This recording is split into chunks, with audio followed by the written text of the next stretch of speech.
Hello and welcome to ViewPoint. Today we're sitting down with Steve Brando, who is the National Coordinator for the TCU IAM Job Corps program. And that's an advanced transportation program for young people. Steve, thanks so much for joining us. I appreciate it. Pleased to be here. Excellent. Tell me a little bit. A lot of people in the labor movement already know what the Job Corps program is, and we had the privilege of seeing it firsthand. But for those who don't know, tell us a little bit about it, how it started, kind of the background. Sure. Job Corps was first initiated in 1964, but it didn't have its first Job Corps Center until 1965, and that was Camp Catoctin in Maryland. There was only about 100 students at that time, and in the beginning of Job Corps was all male. It took a couple of years before it went female, so they had male and female Job Corps centers. Then a couple more years beyond that to be co-ed. So now we're mostly co-ed throughout the country, except there's one or two all males and one or two all female centers left. Tell me, it's an advanced transportation program. That's a broad title. Tell me exactly what that means. Well, we try to place our students in transportation jobs. That's what our contract with Job Corps is. So the kind of jobs that we look for with rail, air, water, if it flies, floats, or has wheels on it, we're looking at it. So explain the process. A child decides, or a young adult decides that they want to do something in the field of transportation. They contact Job Corps. What happens at that point? If they go into Job Corps, first of all, they have to be in Job Corps to get into our program because we're an advanced training program. To get into Job Corps, they should be at least 16 years old, but not yet 25. To come into our program, an advanced training program, they should be at least 18. Sometimes we'll look at 17-and-a-half-year-olds, but usually 18 through whatever age. Because if they're in Job Corps at 24, 25, not yet 25, they could be almost 27 in our program. So we have some older students. But we look for a lot of maturity. So the younger students, they have to have a lot of maturity, a lot of goal orientation to want to complete our training and also get into a transportation job.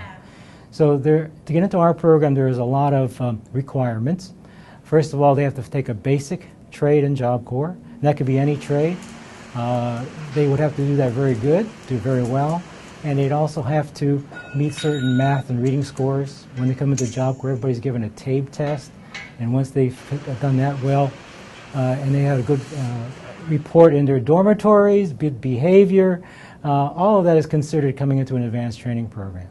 They would apply to us, we would interview, and everything as well, we'd have them transferred into one of our 9 locations. How many students do you take a year in this program? We have 460 slots, so that's how many students, it's also there's turnover, so it could be more than that, but about 460 students is what we're capable of. All right, talk about some of the jobs that these young adults do, because it's amazing. These are not clerical, they are not just learning about how to maybe do it. This is hands-on training. That's one of the things. Well, in the past, we were mostly a clerical training program. So we are now segregating over to the harder side of things. And those jobs would be something like a carman, or which is called a rail car repairer.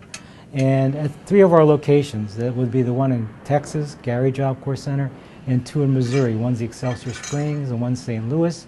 Those are all our carman rail car repairer programs, where coming into the program, they should have a hard skill in their background, but not always. It depends on the student a lot of times. We prefer them coming in with welding, but not always. We'll always can train them with some welding. But for the rail car repairer, to get the job, they should have some kind of welding. So somewhere along the process, they should have that. When they come into our program, they will be working with real rail cars in some places. In Gary, we have a regular rail car down there. We have a big welding shop. Some of our locations don't have all of that, but they have some of that. So it depends on which one you go to. But at the end of it, the whole idea is to get a job with the railroads repairing rail cars. Other kind of jobs we have out there are working with the barge lines, and those are deckhands. And usually at St. Louis and Excelsior Springs, where most of our placements come for that. But that's working on the river, and usually on the Mississippi River. And it's a really interesting job for a lot of our students. You know, tell me, these are career jobs. When someone starts on this path, I've seen them do this over the years, you know, for decades. This isn't just a job, this is a career. We're giving them that opportunity. What is it like to see that firsthand, to watch these young adults? There's no greater pleasure with all of our staff in seeing a student get launched and then go into a career and stay there. Now, we've had students that have been out there in the jobs for over 30 years now. A lot of them are upper management now. So there's a lot of feedback and a lot of support. when we're out there looking for jobs for our students, we have a lot of people we can contact, and that's one of our big benefits. A lot of people don't know about us. They came through our program and they're familiar with us, and we get a lot of help. So we're also able to explain to them about the labor movement, about unions, and kind of what it all means? Yes. We want them to be familiar with that. They get that training in our program, so when they go out there, they're familiar with what to expect.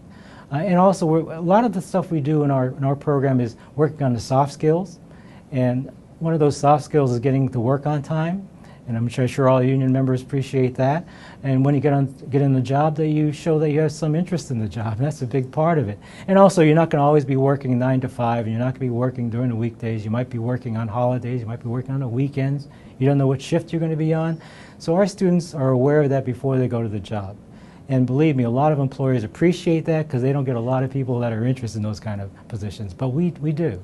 Are you just so proud, so blown away by what you see? Oh, absolutely. Coming to work every day is a pleasure here because you see all the results at the other end of this. And there are a lot of people in this country. There's millions of students, a lot of young people out there who would love this kind of thing who don't know about it because we don't have an advertising budget. Not much anyway. And we go to a lot of conferences and other things like that to get the word out. But Job Corps is a big program which most people don't know about, and we're buried within Job Corps, and a lot of people don't know about us. So whatever we can do to get the word out is a big deal. Well, I'm a huge fan of your program. Like I said, we got up close and personal. We got to see it.